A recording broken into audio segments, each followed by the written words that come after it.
Welcome back to the 2013 HOT6 Cup.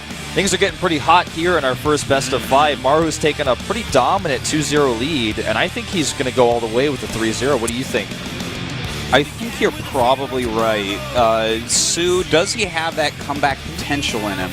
I'm not sure. I don't think has he really shown like the eye of the tiger to us yet? You know, he had that great run that one season, but what else has he done? He hasn't shown that type of tenacity like some other Zergs have, like Sulky, for instance, or a Jadong or something. Right. And Maru is in his zone. I feel like maybe when I talk about this, people think I'm like overhyping it, but actually when Maru gets in these zones, I've commentated so many of his games before he was like on top in Code S, and I see it when a best of 3 series even, where if he gets that lead in game 1 and he's got a plan and he executes it, he just becomes unstoppable. It's like his momentum snowballs and he feeds off of it. Yeah, I have to agree with you, Wolf. And you know, I've said it before and I'll say it again.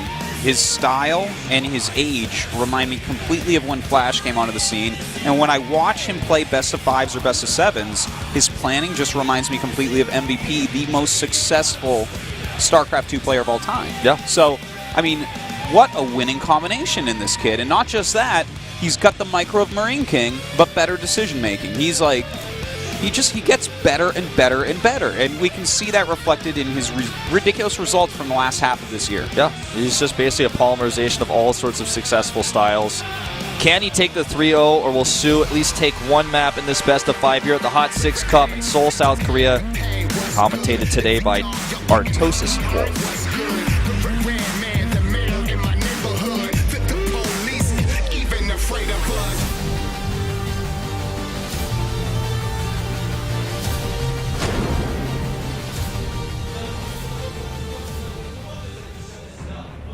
To the top left in the blue for the team SK Telecom T1. He is SK Telecom T1 Sue. Sue. Looking really stressed after his first 2 matches, but looking very focused right now. Yeah, he's concentrating heavily. And just have some Korean fans here. Some great signs. We got some really cool drawings yesterday, especially from some of the Blizzard people. Yeah. And down in the bottom right, the young Terran player he is. He is? Well, should I just say it? He's Maru from Prime. Maru Prime. All right, there we go.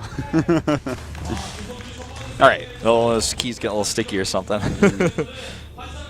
Oh, he drinks 2 HOT6s. Well, that's how much he loves our sponsor. Is that like a HOT6 Light and a HOT6 Normal? Yeah. Okay. Do you know the difference? I really like the light one. I don't think I've tried the light one. I've had the regular ones before, though. The light one just kind of gives you like the feeling of like a diet drink, but it feels less intense on you when you drink it. You should try it. I will. I will. Maybe I'll have one tomorrow instead of a coffee.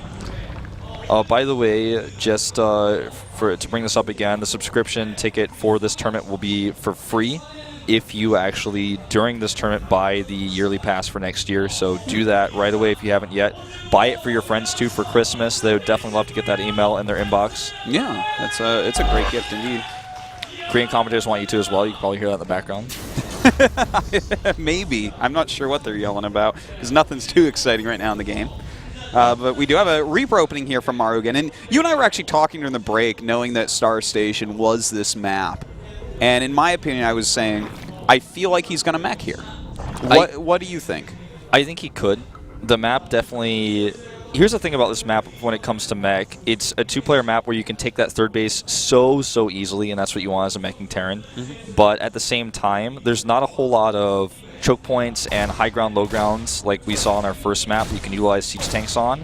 But there are a few choke points, for example, at the natural here, as you can see one. But the third base does get exposed to maybe roach aggression, and I think it's possible, and he is doing the exact same build order that he did when he did mech. He went 2 Reapers into the factory. So it's possible, but I'm feeling like he might do a third build entirely here and just go into that 3-base bio. Well, you know, one of the reasons I really felt like he might go mech here is with those extra bases removed, it's much harder for Sue to expand around the map into hard-to-attack locations. And a Reaper, or rather, I'm sorry, a Hellion Banshee opener, I feel like is quite nice here because the third base is just so open from so many angles, it's going to be much harder to defend than a third base on some other maps. Yeah. So I don't know. I just, and as a Terran, feeling it's relatively easy to defend the third base if you're prepared for the early attacks with siege tanks, 1 or 2 just on the high ground. And the later stages, though, can be tough because it's so wide open. The same reason you were talking about as attacking with the Hellions and Banshees. And we do have the same exact opening so far to what we saw before. There's the Tech Lab going down. You can see it on the production tab. The Starport is up as well. This time, a much easier swap location. They're right next to each other here.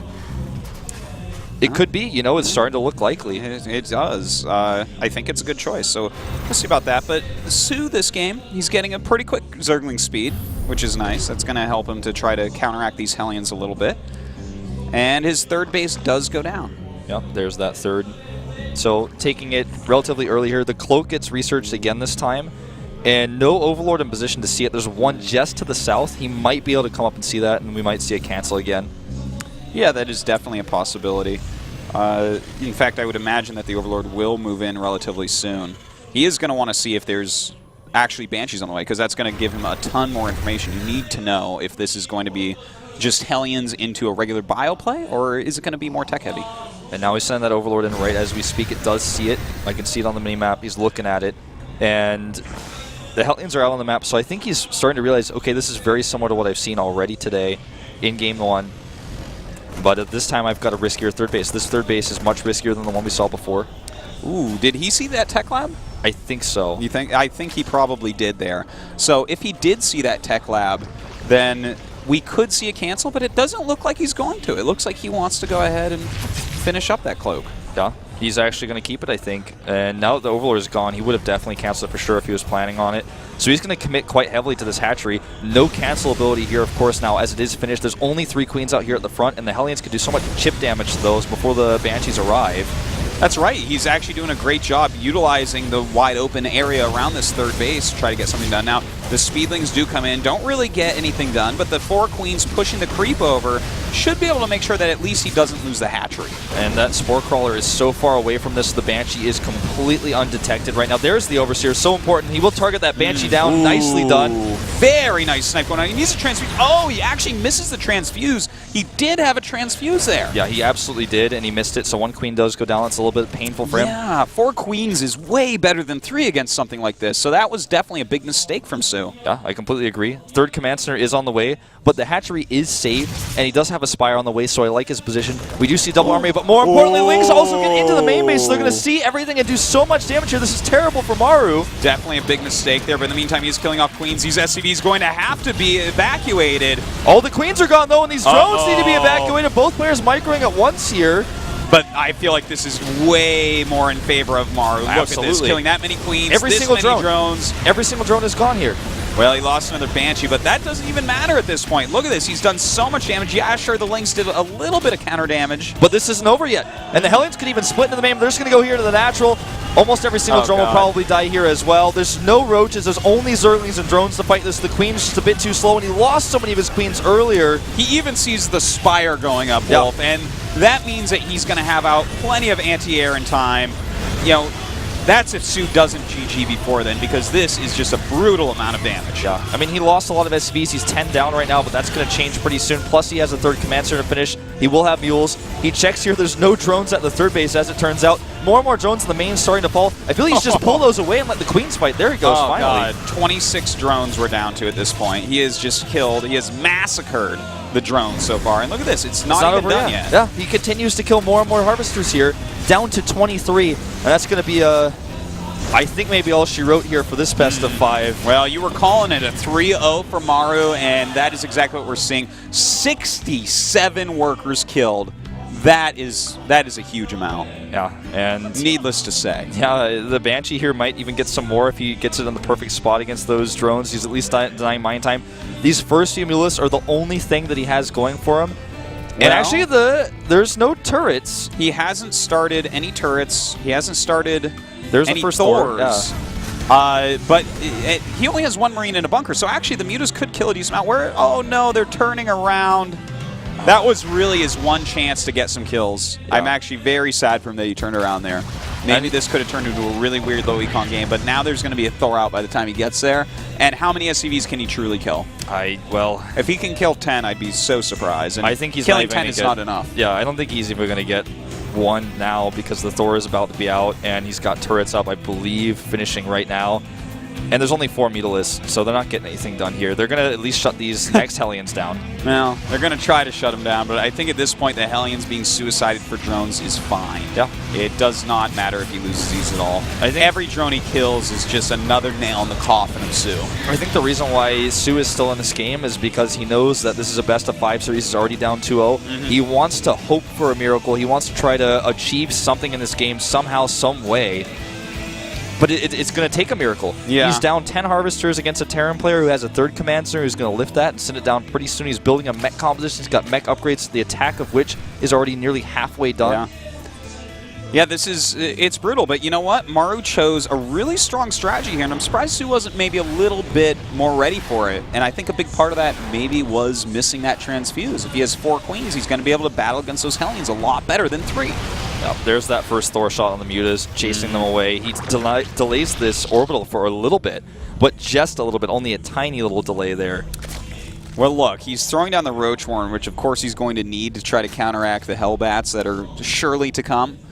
But when you're going for roaches, you need a gigantic economy. They're really a big sink for your money, and he simply doesn't have that. He's barely able to make drones and overlords. You see the way he's making it, like, here's 2 drones, there's an overlord, here's another drone. When you see someone playing like that, it better be in the first 5 minutes of the game. Yeah.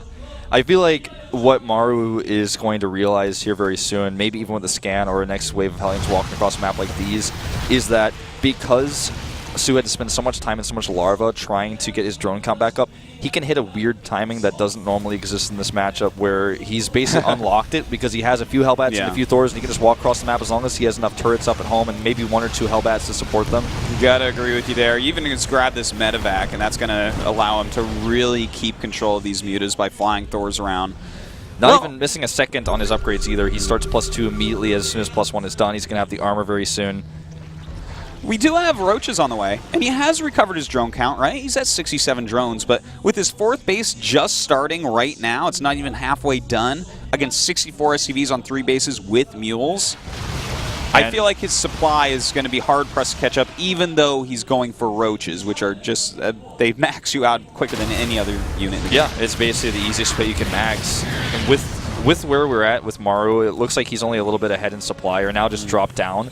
But he just finished all of his factories. He's got all that production now. He has the support, so he can basically just churn out units nonstop, something he wasn't able to do until he secured that 3rd base. And we're going to watch him explode here with one of the most cost-efficient compositions in the entire game. Yeah, and the supplies, like we were talking about, look at this, 140 to 135. If you're playing against mech and you're going roaches, you actually want to be about maxed against the 135. And that is simply not the case here. He's way too far behind. Yeah. 1-1 is almost done for Su, but on the other hand, Maru's +2 attack is also almost done. His armor is started. And it looks like Maru is actually, crossing all his T's, dotting all his I's. He's grabbing a sensor tower, he's throwing down some additional missile turrets. He realizes that something tricky, something sneaky has to happen for him to lose this game, and that would be something like an attack he doesn't see coming, maybe a burrow movement strategy, and he's just prepared for it all. So where does Su go to come back? I think he just has to continue to take risks. The base he takes to the left side is really smart. It's closer to his opponent, but if he can trick Maru into thinking Maru needs to play defensive right now, he can get away with that base. And then once he has a few more drones, he's going to go for the other one. He's going to attack here. I don't think this is going to work. Never in a million years. Even the commands are pre-lifted here. Yeah, that's brutal. But what option did he really have? GG, and that is it. Maru advances with a ridiculous 3-0, like a ridiculously one-sided, awesomely played set. This is how I predicted to go if Maru gets his build orders the way he wants them. In game number 3, he just was able to do so much economic damage that Su was essentially playing with his hands tied behind his back for the rest of the game. Yeah. And there was not really a chance there for Su after those Hellions actually busted down all those drones at the 3rd base.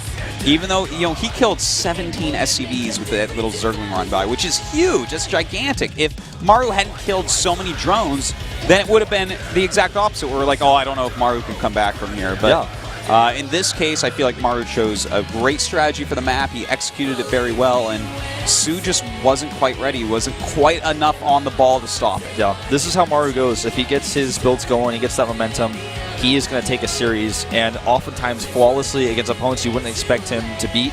I think he could go all the way in this tournament if he can keep that mindset going and just keep that really, really strong build or plan always ready, prepared for the games ahead. Well, now he gets to prepare for, well, I guess only just tomorrow for his next match, but of course he gets to watch that now. Is it going to be a TVT against Bomber, or does he get to use his amazing TVZ again against Sulky? I bet he's hoping to play against Sulky.